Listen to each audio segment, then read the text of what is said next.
moving along, testing good works. The morning broke beautifully, and as usual, we had company. Our spiritual daughter, Sister Elmina, was visiting from Accra. We had established a very close mother-daughter relationship. We had recently returned on March 1st from FESPACO, the film festival held in Lauderdale. We arose early and went down to the waterfront on the rocks, finding a comfortable position amongst the rocks, which had formed into natural seats. He sat back, relaxed, and talked of our future in the motherland. Sister Elmina was going to make films about African women from various parts of Africa, and I, along with Nana Kofi, would be working to expand the educational sponsorship program, an extended African family relationship and not-for-profit program, which we introduced into our village when we moved to Ghana. The sponsorship program seeks Africans born in America and other places in the diaspora to sponsor the education of the named children. It was initially started to assist the children in our village with their education through sponsorship from brothers and sisters in the diaspora, while fostering the concept of the extended family. It was also our way of helping to give something back to our community, but our focus was gradually changing as we were being introduced to other children from Cape Coast and Elmina. We also had a company called One Africa Productions that was being nurtured by the people in Cape Coast. The name One Africa was given to us by children in 1992, shortly after we returned home. One day, I did my peanut butter, the clown number, for the Fairweather School in Cape Coast. At first, I thought my act was going to be a disaster when I showed up at the school and all the children, including teachers, ran from me screaming and locked themselves into the school. When no one would let me in, I just sat on the steps, a sad-looking clown with my chin in my hands. Several little boys inched their way close to me, hesitating but curious. They wanted to touch my big red nose. After a while, we were having great fun, and the others, seeing that there was no danger, all began to come out, but not before I had pulled back my wig, taken off my nose, and let them hear my true voice. "Oh, Sister Vienna," said one of the teachers. "Oh, we were so scared we did not know it was you. We are sorry, oh." After that, the party is on. Other children who did not attend the school, living up on a hill behind the school, saw the balloons and the clown and raced down the hill to join the party, but they were not allowed to enter through the school grounds. There must have been over 100 children outside trying to come in over the wall to the party, but the school headmistress was having none of it. She already had over 75 children of her own children to deal with. But Nana Okofu came to the rescue, the Pied Piper of the diaper set, as I always call him, a child's best friend. He was having a ball with them. He reasoned with the masses of children on the wall. "Listen up," he said. "You can watch the party from the wall." And the children started cheering. We are one African. We are one African people. So we should not fight. We should act like proud Africans. And so the children cheered even more. Nana continued speaking with the children. He said, "I want all of you to repeat after me. Say, one Africa." And they reluctant to be one Africa. He said, "No, say it like you mean.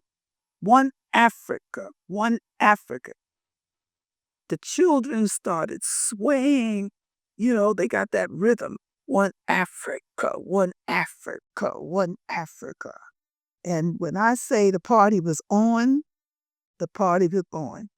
They rocked the house big time.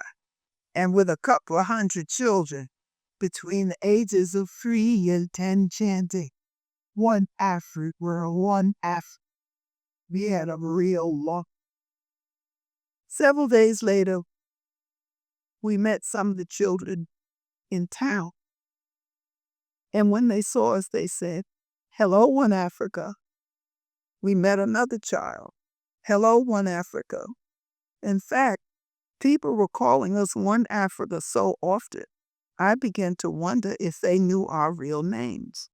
One day I stopped a young man in the street as I was taking some tourists around town. And everywhere we went, people called us One Africa. So the next young man Lee came to, I called him over and said, "Do you know me?" He said, "Yes." I said, "What is my name?" He said, "Mrs. One Africa." And so whenever you get to Ghana and you want to find us, don't ask for the Robinses, our name before we changed it in 1993, or Ben and Vienna. You may never find us, but ask any taxi driver or child at the Cape Coast or Amina Castle Dungeons for One Africa, and they will either bring or direct you to us. And that's how we are known today. For most people think our name, One Africa, and that's all right. Under the name of One Africa, we had organized other programs such as the annual Juneteenth celebration, which commemorates the last day of slavery and the first day of freedom for enslaved Africans in the United States, and celebrated for the first time in Ghana in 1992. We also conduct special commemorative ceremonies entitled Through the Door of No Return, The Return in Cape Coast and Elmina Casa Dungeons, for our brothers and sisters when they return home to Ghana. It's a time to give thanks and prayers as well as praise to the Almighty Creator and our ancestors for bringing us safely home to Mother. It also helps to facilitate the healing process that most of us as Africans born in the Americas will begin the process to go through upon our return. We also have our deep sea fishing project. Brother Bongo Shorty built our first 30-foot fishing boat by hand with no electrical tools. Our maiden voyage carried 21 brothers and sisters to the Cape Coast and Omina Casa Dungeon. So sitting there that day, we had plans frenzied between us, and we were enjoying watching the huge waves crashing against the rocks. Occasionally, the waves would break near us, but there was no danger. Sister Amina decided to return to the house and had left her seat and climbed up onto the rocks above. A thought flashed in my mind as she moved away from that I'd better move my position too. So I began to climb up to where Sister Elmina was standing. At that moment, I turned towards the sea and saw this monstrous wave above me. As I tried to run out of the way, the waves crashed onto the rocks above me, snatching me off my perch. I was covered by water, thrown against the rocks, dragged forcefully towards the sea. The lap of cloth that was around my waist was ripped from my body as I was tossed and dragged across the jagged rocks. I was fighting to get a grip on the rocks as I felt myself being pulled out to sea. It was as though many hands were pulling at me. I was screaming and crying by the time the water finally subsided and I was able to scramble to safely. Badly bruised, naked, and scared stiff. My gold bracelet had also been ripped from my wrist, and I was fortunate that I had not been wearing my glasses. What a terrifying experience that was. The following year, a fisherman who had crashed his boat in front of our house. Thou might place it in the sea and returned it to me. Sister Elena had been jumping up and down, screaming, I'm, reaching friends for me. Scrambling towards me, she grabbed my outstretched hands. Are you all right? She cried as she helped me to my feet. I don't believe what I just saw, she continued, and neither did I. I thank the Creator and the ancestors for giving me back my life, but I had learned a very valuable lesson that day. This ocean was nothing to play with or take lightly. The tormented souls of many ancestors line the bottom of these waters, a constant reminder of the horrors and torment that our people suffered as a result of slavery. These were angry waters, and you could be gone in a flash. Just then, our sister friend, Professor Gilda Shepherd, walked up. Seeing our excited state, she was immediately concerned, for I must have been quite a sight, standing there buck naked as the day I was born, bruised, bleeding, and hysterical. What the hell happened? Queried Gilda. But without waiting for an answer, she rushed up to the house and returned with another lap to cover myself with. Everyone was talking at once by now. Are you all right, Ima? Are you all right? Sister Elmina asked again excitedly. Still shook up, I squeaked out a yes. Once we realized that I was in fact all right, we settled down on the rocks above and reasoned a little before returning to the house. I had truly had enough of the sea to last me for a good while. Sister Gilda had come on a mission. She had brought a youngster for us to meet and evaluate for possible admission to our educational sponsorship program. Gilda had been telling me about this 13-year-old youngster and preparing me for his visit.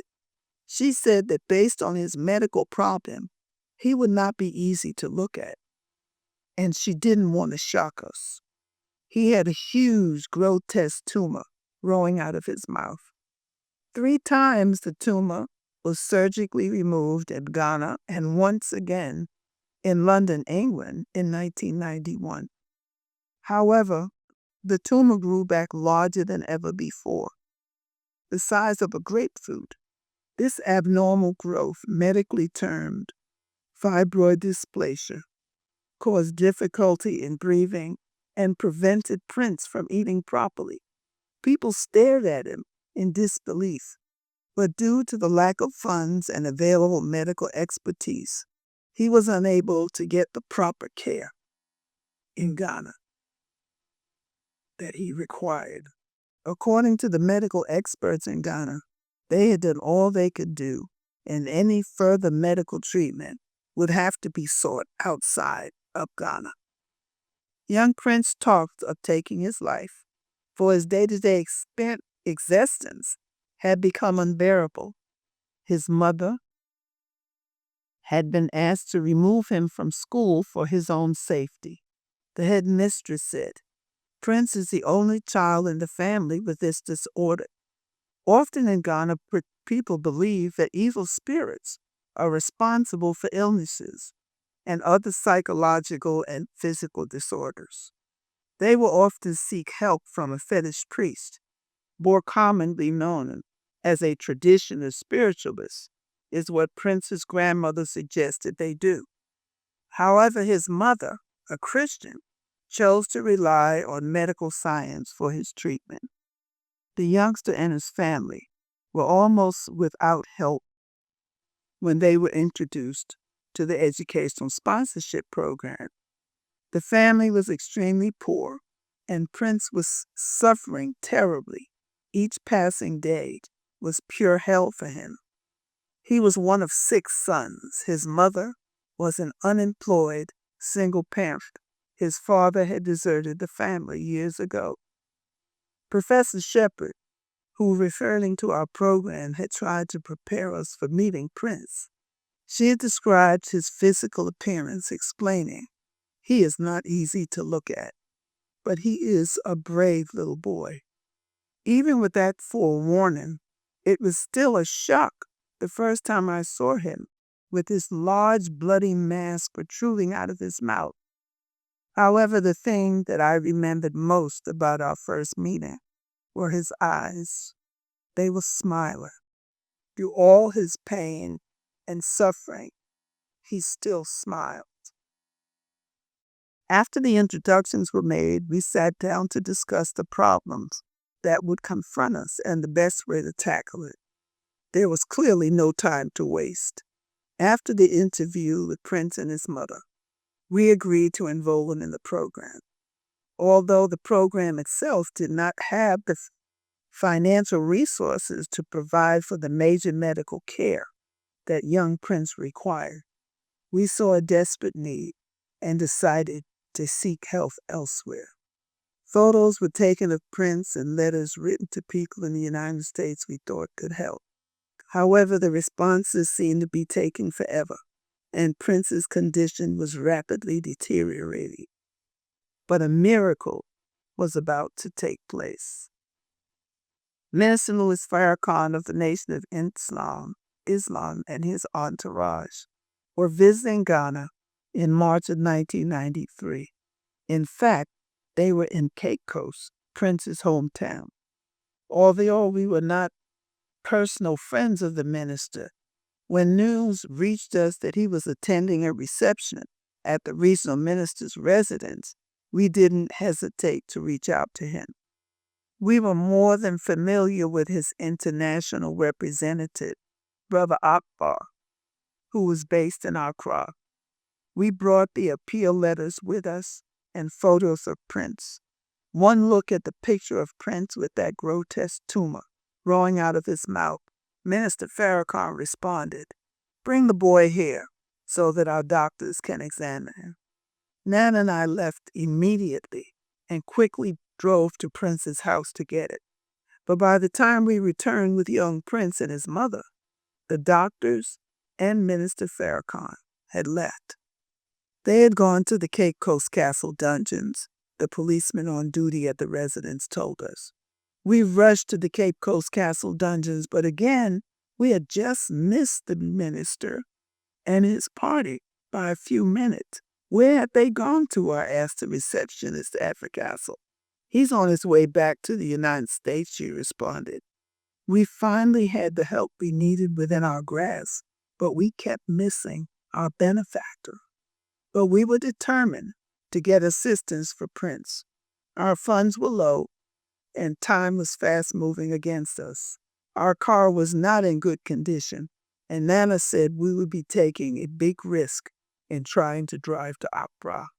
So he borrowed the money and chartered a taxi for us. Prince, his mother, Professor Shepard, and I set out for the 2.5-hour ride to Accra. The car seemed to be just crawling along. "Can you go any faster?" I nervously asked the driver. "This is too important. Please drive faster," I pleaded. The driver complied, and soon we were going so fast that I had to ask him to slow down. I wanted us to get there, but I also wanted us to arrive in one piece. The road between Cape Coast and Accra is terrible, with large potholes and craters along the route. Too many accidents occur on that road to suit my taste. We finally arrived safely in Accra and went directly to Brother Akbar's house, who was accompanying the minister, but no one was home. We called the hotel where the party was staying. The person answering said, "Oh, they've checked out," and hung up before I could question him further. We didn't have any time to waste, prayers on our lips and determination in our hearts. We headed for the Kotoka International Airport, our last hope of catching the minister in Ghana. We finally arrived at the airport with not a moment to spare, and this time the Almighty God and our ancestors shined their light on us. As we rushed up the stairs of the VIP waiting room, a security guard blocked our entry. "Where are you going?" "You can't come in here," he said. Please, I begged. This is very important. We must catch Minister Farrakhan, who is waiting to hear from us. You wait here. I would check. As he turned his back, I was like a shadow in his shoes, moving right along with him. As he approached the group, I rushed from behind him as the minister and his party were preparing to walk through the gates to board the plane for their return home to the United States. 10 minutes to flight time. Wait a minute, the guard shouted, but I wasn't hearing anything of what he was saying, for we had finally connected. They were all together, Minister Farrakhan, Ghana's President Jerry John Rawlings, Dr. Aileen Muhammad, Minister of Health for the Nation of Islam, Barbara Justice of New York City. Without hesitation, the doctors took Prince aside and examined him. The minister laid hands on him and prayed, turning to me and the family and said, "If you can get the boy to America, we'll get help for him." And President Rawlings agreed to assist us in those efforts. Thank you so much, I cried. Thank you so very much, as I watched Prince, smiling with his eyes, struggling to say thank you to everyone. I felt a sense of relief. The flight was called again, and they turned and continued through the departure gate. We stood and watched them walk away. Our hearts were full, and we were thankful and grateful to God for the blessing that had been bestowed upon us. We left the airport to begin our journey back to Cape Coast. Tired but joyful, weary but hopeful, this determined family returned to Cape Coast to prepare for phase 2 of our challenge. After dropping off Prince, his mother, and Professor Shepard at their homes, I headed for mine. It was after 3 o'clock in the morning. Nana had not seen me since he put us in the taxi that afternoon for Accra. He was sleeping when I arrived, but I woke him up and brought him up to date on the day's activities. He was heavy out. I knew you could do it, Anna. I had every confidence in you, he continued laughing. I can just see my baby busting into the VIP lounge and confronting the president of the country. You African American women are so bold and pushy, he kidded. He listened intently as I related the entire adventure. I was so excited. Well, we did it. We're going to America, I said. That's wonderful, he said, looking serious.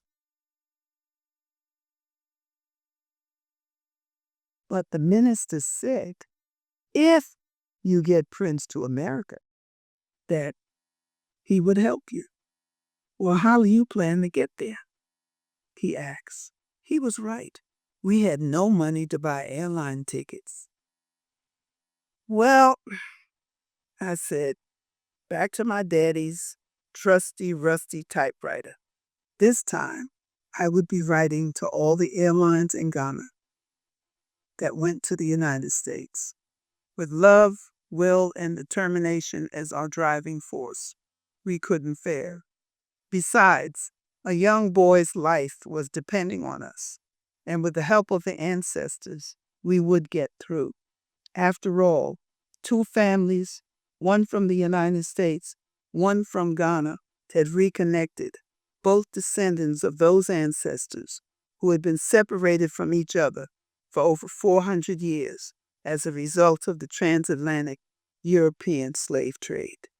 We were blessed to be together again and determined to succeed. It took a couple of days to complete all the letters on my dad's 40-year-old manual Dual typewriter, but once completed, Nana and I set out to Accra again, this time to hand-deliver the letters and make face-to-face appeals to all the airlines that went in the direction of the United States. The first day was going slow. Either the sales manager was not in, or they said they would have to get back to us. KLM said they would give us 1 ticket for Prince. But what about his mother and I asked. Sorry, they said, we can only give you 1 ticket. Would you send your sick child to a strange country without one of his parents? I asked the sale manager. Get real, I told him as I tried to get him to see my point. But that white man would not budge from his position. I thanked them and told them that I would get back to them. British Airlines, another major airlines, it said they would give us a 30% discount on the tickets. But Madame, I said, I told you that we have no money. Your discount will not help us, as 30% of nothing is still nothing. Sorry, she replied, but that's the company policy. That's the best we can do for you. Is there someone else that I could speak to? I asked. No, there isn't. I'm in charge, she said, and there's nothing we can do. Thank you, I said, trying not to cry or show any anger or frustration as I returned to the car, giving Nana to the last report. Now I'm being baked. It's hot.